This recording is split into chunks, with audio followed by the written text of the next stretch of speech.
आमचा तालुका, आमचा संघ, आमचा तालुका संघ तालुका राहायला पाहिजे, संघ तालुका राहायला पाहिजे।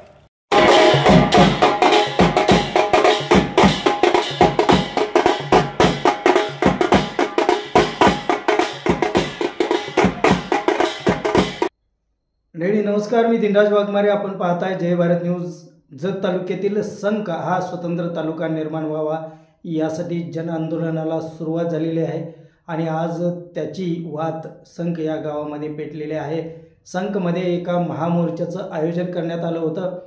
युवा सेनेचे जत तालुका प्रमुख प्रवीण आवरादी आणि संतोष कुंभार यांच्यासह अनेक प्रमुख मंडळींनी आज एका मोठ्या मोर्चाचं आयोजन संक अप्पर तहसील कार्यालयावरती केलं होतं। संपूर्ण संक गावामधून हा मोर्चा काढण्यात आला आणि या मोर्चाचं रूपांतर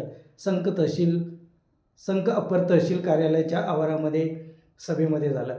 या सभेमध्ये सर्व प्रमुख नेत्यांनी संक अप्पर तहसील कार्यालयाचं महत्त्व कमी करून उमदीला अप्पर तहसील कार्यालय करत असल्याबद्दल आमदार गोपीचंद पडळकर यांच्यावरती जोरदार टीका केलेली आहे। आमदार गोपीचंद पडळकर हे संक आणि उमदीमध्ये भेदभाव निर्माण करत आहेत। जत तालुक्यामध्ये एका भागावरती अधिक प्रेम तर दुसऱ्या भागावरती अन्याय करण्याची भूमिका आमदार गोपीचंद पडळकर यांची आहे। यापुढे भविष्यकाळात हा अन्याय खपवून घेतला जाणार नाही आणि संक हा स्वतंत्र तालुका झालाच पाहिजे। सर्व सुविधा आणि शासकीय यंत्रणा या ठिकाणी मिळाल्या पाहिजेत, अशा पद्धतीची टीका अनेक नेत्यांनी केलेली आहे। या मोर्चामध्ये संक व परिसरातील असंख्य शेतकरी सहभागी झाले होते। मोर्चा निघलेला आहे। सर्व ग्रामस्थांनी, संक ग्रामस्थांनी आणि परिसरातील सर्व नागरिकांनी उत्स्फूर्तपणे आपण या ठिकाणी उपस्थित झाला आहात। आपल्या मनामध्ये एकच भीती निर्माण झालेली आहे आणि ते सर्वांना माहित आहे। लोकांना आज अप्पर तहसीलदार कार्यालय आमचे मंडळे 4 आणि महसूल गावे 51, हे 51 गावे विभाजन करून आम्हाला 22 आणि उमदीला 29 गावे अशी निर्मिती करून ते एक घाट घालण्याचा प्रयत्न सुरू आहे। हे प्रयत्न आता सुरू नाही आहे, हे 2023 साली ते 2023 पासून आतापर्यंत सर्वसाधारणपणे 7 वेळा जे आमचे विद्यमान आमदार साहेब आहेत त्यांनी पाठपुरावा केला। शासन, प्रशासन आणि महसूल मंत्री यांच्याकडे पाठपुरावा करून हे आज प्रशासकीय दृष्टिकोनातून सर्व एक जे नियोजन असतं प्रशासनाचा विभाजन करण्याचा, विभाजनाच्या दृष्टिकोनातून उमदीला महत्व वाढवण्यासाठी आणि संघचं महत्व कमी करण्यासाठी ह्याच हेतूने त्यांनी एक नियोजन पूर्ण केलेलं आहे। काल त्यांनी एक व्हिडिओ जारी केला, त्यामध्ये सांगितलं जत तालुका पूर्णपणे मी सगळ्यांना समान देतो आणि कुणावर अन्याय देणार नाही। त्यांनी एक अन्यायाची भूमिका साहेब तुम्ही एक निर्माण केलेला एक विषय मी सांगतो। उमदीला तुम्ही 2000 एकरावर एमआयसी उपस्थित केले, संघला काहीच दिलं नाही। उमदीला तुम्ही पोलीस स्टेशन आहे, संघला मागणी नाही केली। उमदीला बस दुय्यम बस स्थानक आगार बस डेपो आपण मागणी केला आणि तिथं मंजूर करून घेतला, संघला नाही मागणी करून नाही घेतला आपण। आणि एवढा मोठा निधी उमदीकडे वळवत असताना आमच्यावर अन्याय होत आहे। आम्हाला काय दिलं त्यांनी संघला सांगितलं काल रेशीम उद्योग इथं असणाऱ्या सर्व शेतकरी जत पूर्व भागातील किंवा जत तालुक्यातील सर्व शेतकरी बंधूंनी एकच पीक पिकवतात, तिथं तूर, मका आणि इतर पिके आणि मुख्य पीक आहे द्राक्ष आणि डाळिंब। जत तालुक्यामध्ये याचा द्राक्ष बेदारासाठी पोस्टर उभारणे गरजेचं आहे, डाळिंब प्रक्रिया उद्योग उभा करणे गरजेचं आहे, डाळिंब एक्सपोर्ट कसा होतं याचा निर्यात धोरण आखण्याची गरज आहे। हे कोणतेही विचार न घेता संघ पायाभूत सुविधामध्ये कोणताही भर न घालता, संघ वैभवात भर न पडता कोणतेही आज कुठलेही 1 रुपये फंड त्यांनी दिलेला नाही आणि उठला आमचा संघचा अप्पर तहसीलदार कार्यालय उमदीला नेऊन तिथला आम्हाला 22 गावे देऊन त्यांना 29 गावे देऊन आमचा महत्व कमी करण्याचा प्रयत्न आहे। हा जोरदार प्रयत्न त्यांनी सुरू केला। आम्हाला रेशीम उद्योग देण्याचा प्रयत्न त्यांनी सांगितला काल। आम्हाला रेशीम उद्योग किती जणांनी जे रेशीम पिकवतात इथं शेतकरी, रेशीम शेतकरी किती आहेत आपण इथं आलेला सर्व शेतकरी जात कोणीच नाही इथं ना। आम्हाला रेशीम प्रशिक्षण देऊन काय करणार आहोत तुम्ही? आम्ही मागतो शाकाहारी ताट, तुम्ही आम्हाला खडा चट्टी वाटतो म्हणताय, मटण देतो म्हणताय। मटणाची गरज नाही आम्हाला, आम्ही शाकाहारी माणसं आहोत, आम्हाला जे पाहिजे तेच द्या, आमची मागण्या तेच घ्या। तुम्ही आमच्या गावातल्या सर्वसामान्य जनतेचा एक मागणी करा, तुमच्या गावात एक बैठक लावा। मी तालुक्याचा आमदार आहे, तसे संघचाही आमदार आहे। संघरानो तुम्हाला काय पाहिजे? तुमचा जत नंतर मोठा वर्ग तुमचा संघ आहे, लोकसंख्या असलेला, आणि इथं न्यायालय इमारतीसाठी तुम्ही मागणी करा। इमारत भव्य असं इमारत न्यायालयासाठी मागणी करा। आमच्या तहसीलदार कार्यालय आहे, तहसीलदार कार्यालयासाठी तुम्ही मागणी केलात का? नाही केलात। परत कृषी कार्यालयासाठी मागणी केलात का? नाही केलात। आणि आपल्या इथं बस स्टँडसाठी तुम्ही मागणी केलात का? नाही केलात. जर तुम्ही प्रत्येक वेळी जर आमच्यावर अन्याय करत असाल, संघकर म्हणून, संघ परिसरातील नागरिक म्हणून आम्ही सुद्धा अन्याय सहन करणार नाही आणि आपण आमची दखल घेऊन आम्हाला येणाऱ्या काळात हे तातडीनं जे आपण घाट घातलेला आहे, जो नियोजन केलेला आहे प्रशासन पातळीवर सुरू आहे, याला आम्ही न्यायालयीन लढा सुद्धा देणार आहोत आणि जनसामान्य सुद्धा लढा देणार आहोत आणि उपोषण माध्यमातून, जनता आंदोलनामधून आणि लोकांच्या जनभावनेतून जे उद्रेक होईल त्याला समोर आपल्याला जावं लागणार आहे. याचा तुम्ही भान ठेवून आम्हाला एक न्याय, उमदीला एक न्याय, उमदीला एक महत्व वेगळा आणि आम्हाला एक महत्व वेगळा, सर्व जनता, सगळ्या तालुक्याचा आपण सगळ्या जनता समान म्हणून आपण सर्व समावेश भूमिका घ्यावा असं आपल्याला आमदार महोदय आपल्याला विनंती करतो आणि आम्हाला न्यायाची अपेक्षा आहे. आणि संघ आता अप्पर तहसीलदार नव्हे, आता आमचा संघ तालुका स्वतंत्र तालुका निर्मिती झाला पाहिजे, त्याशिवाय आम्ही मागे हटणार नाहीत. ज्या वेळेला 2000 सालापासून आमच्या गावातील आणि शेजार गावातील सर्व नागरिकांनी, वडीलधाऱ्या मंडळांनी एक नियोजन चालू केलं संघ तालुका मागणीसाठी, त्यावेळेला अनेक उपोषणे केले, अनेक मागण्या केल्या. या सर्व बाबी लक्षात घेऊन जत तालुक्यातील प्रशासनाने, सांगली जिल्ह्यातील सर्व यंत्रणा त्यावेळेला विचार केला गेला. त्यावेळेला मागणी उमदीची पण होती, माडगाळची पण होती आणि उटगीची पण होती. या सर्व मागण्यांची बाबी लक्षात घेऊन त्यावेळेला प्रशासन आणि प्रशासनाच्या वतीनं एक सुसज्ज असं कार्यालय देण्याचा एक निकष होता. त्या निकषामध्ये कुठला गाव बसतो याचा पडताळणी झाली. पडताळणीमध्ये 2017 साली आमचा संघच बसला, उमदी बसला नाही, माडगाव बसला नाही, पण संघच बसला. संघ कशी योग्य आहे, आर्थिक, भौगोलिक आणि नैसर्गिक सर्व दृष्टिकोनातून सक्षम असलेला संघ म्हणून संघामध्ये अप्पर तहसीलदार निर्मिती केला गेला. पण आज 8 वर्षानंतर नवीन एक रचना घाट घालण्याचा प्रयत्न, आमचा संघ महत्व कमी करण्याचा प्रयत्न जो सुरू आहे, या आम्ही कदापि सहन करणार नाही आणि उद्यापासून संघकरांना, संघ परिसराच्या सर्व जनतेला आम्ही आवाहन करू इच्छितो. आम्ही उपोषणाचा अमरण उपोषण जे नियोजन केलेलं आहे शिवाजी चौकामध्ये, आपण उद्या सकाळी 11 वाजता उपोषणाला सुरुवात करत आहोत.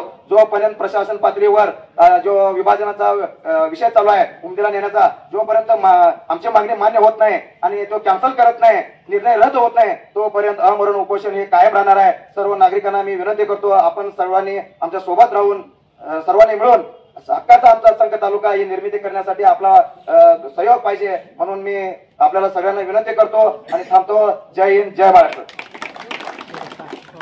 2018 साली मंजूर झालेला आहे.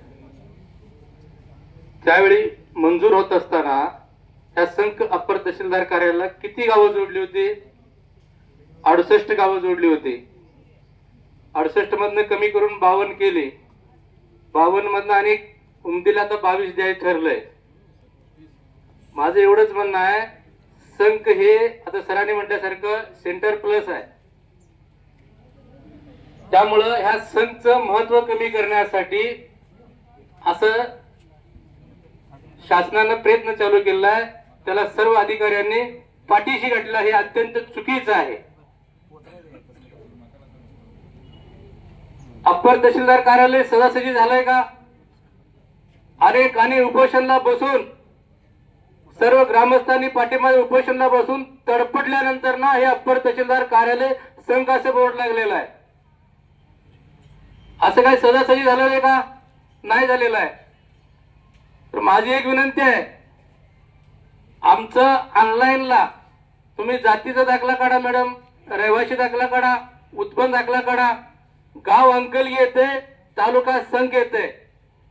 आमचं ऑनलाईनला तालुका जाहीर आहे ते प्रत्यक्षात जाहीर करा आणि सर्व कार्यालय इकडे संघला घेऊन या.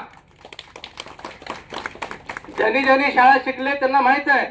उमरे सर, तुम्ही जर दाखला काढायला गेला, रहिवासी दाखला काढायला गेला, उत्पन्न दाखला काढायला गेला तर गाव संघ येते, तालुका संघ येते, हे शासनाला माहित आहे. तुम्ही मला सांगा, उमदीला MIDC दिली, त्यानंतर ना उमदीला बस स्टँड दिलं का संघला होऊ शकत नाही का? प्रथम तहसीलदार कार्यालय इथं मंजूर झालेलं आहे. सर्व योजना इथं जाहीर झाल्या पाहिजेत.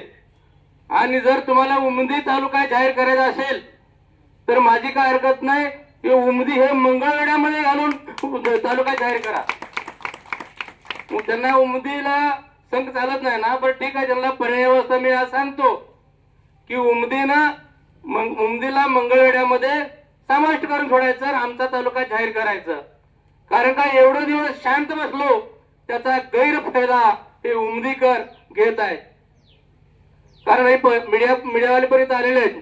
तुम्ही आता हे TV 1 आहे, TV 9 ला द्या, ABP माझाला द्या, त्यांना पण बोलवून घ्या. आम्ही आतापर्यंत शांत बसलो, हे आमचं फार चुकलेलं आहे. सगळं असं एक एक एक एक कार्यालय तिकडे जातंय आणि एक दिवस तिकडे जाहीर होऊन बसतंय. आमचं डायरेक्ट आता ऑनलाईनला जाहीर आहे संघ तालुका म्हणून. त्यासाठी आता सकाळी 10ला ठरलं होतं मोर्चा काढायचं. आता 12-12:30 वाजत आले. आता आलोय आपण.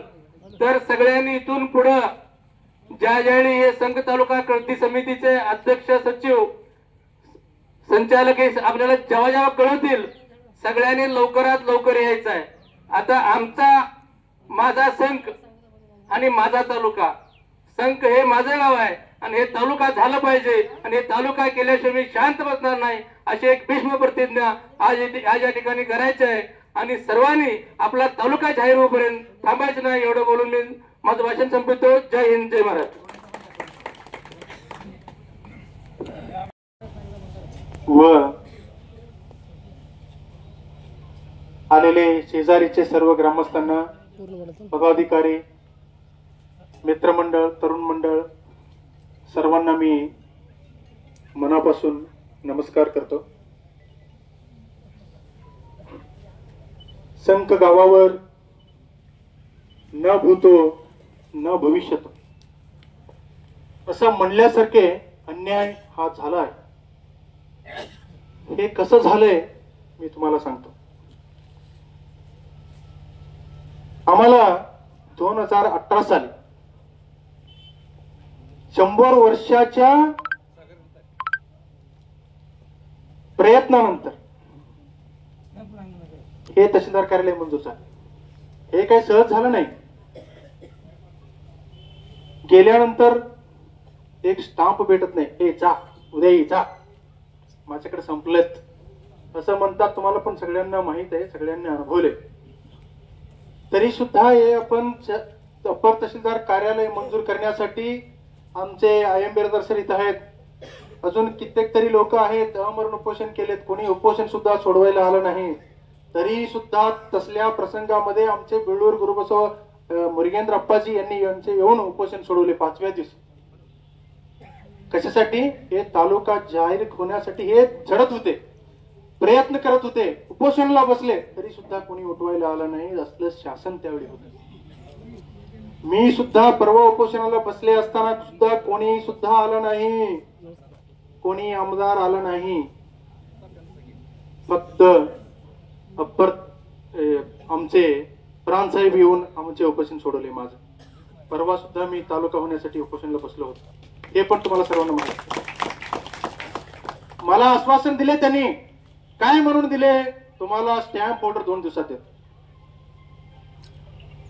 मी त्यावेळी त्यांना इशारा दिला होतो, साहेब तुम्ही जर आमचे आश्वासन मान्य नाही केलं तर मी 3 महिन्यानंतर इथं आमरण उपोषण करणार.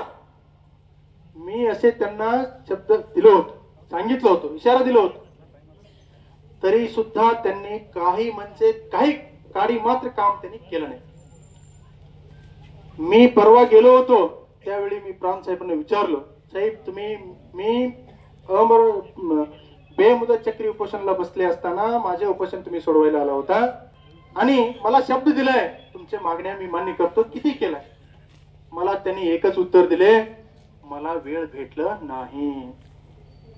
मला सांगा, उमदीचे 1000 पाणीचे प्रस्ताव तयार करून शासनाला सादर करण्यासाठी यांना वेळ भेटतोय, आम्हाला एक स्टाम्प ऑर्डर देण्यासाठी यांना वेळ भेटत नाही. असले अधिकारी आमच्या तालुक्यामध्ये आहेत. म्हणजे हे किती दुर्दैवी घटना आहे तुम्ही विचार करा. एक साधा स्टॅम्प ऑर्डरला यांनी पाठवू शकत नाही, यांचा अधिकार आहे का? मग 1000 पाणीचा प्रस्ताव कसा तयार झाला? कसं तयार झालं सांगा. एक पानावर सही करून देता येत नाही त्या माणसाला 1000 पानाचा प्रस्ताव तयार करता येतं. हे कसं शक्य आहे? हे शक्य आहे फक्त सत्तेच्या पुढे शहाणपण चालत नाही, हे तुम्हाला माहित आहे. परवा जगताप साहेबांनी इथे आले होते सांगला, त्यांनी सुद्धा हेच म्हणले. आता काय होते काय सांगता येत नाही. कारण सत्ता एक फोन एक